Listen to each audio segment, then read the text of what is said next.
کیا یہ درست ہے کہ حج یا عمرہ کرنے کے بعد انسان گناہوں سے اس طرح پاک ہو جاتا ہے جیسے نوزائیدہ بچہ، خواہ وہ شخص صغیرہ کبیرہ تمام طرح کے گناہوں کا مرتکب ہو چکا ہو؟ بالکل ٹھیک ہے کہ حج عمرہ کرنے سے، رمضان کے روزے رکھنے سے، لیلۃ القدر میں عبادت کرنے سے آدمی سب گناہوں سے پاک ہو جاتا ہے۔ وہ کون سے گناہ ہیں؟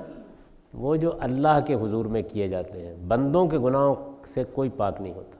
یعنی گناہوں کی دو قسمیں ہیں، ایک وہ ہیں جو اللہ کے معاملے میں گناہ کیے جاتے ہیں، نماز چھوٹ گئی، روزہ چھوٹ گیا، یہ گناہ اللہ بڑا کریم و رحیم ہے، معاف کرتا رہتا ہے، روز معاف کرتا رہتا ہے۔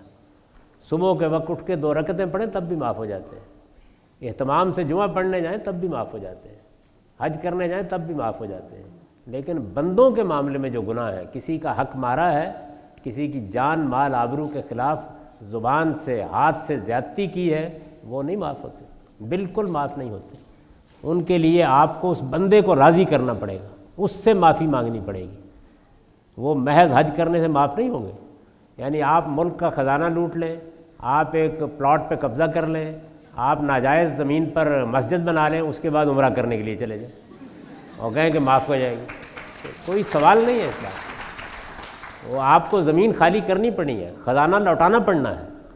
اگر آپ وہ نہیں کریں گے تو پھر رسول اللہ صلی اللہ علیہ وسلم نے فرمایا ہے کہ جب انسانوں کے حق کا معاملہ آئے گا قیامت میں تو اللہ تعالیٰ آپ کو وہ جس کا آپ نے حق مارا ہے، جس پہ خلاف آپ نے زیادتی کی، اس کے حوالے کر دیں گے اور کہیں گے کہ آپ جاؤ اس کے ساتھ جا کے معاملہ کرو۔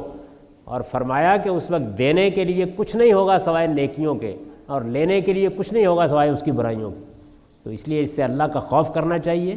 یعنی انسانوں سے متعلق کوئی گناہ نہ عمرے سے معاف ہوتا ہے، نہ حج سے معاف ہوتا ہے، یہ اللہ سے متعلق گناہ ہے، اور اللہ بڑا کریم رحیم ہے، وہ روز معاف کرتا رہتا ہے۔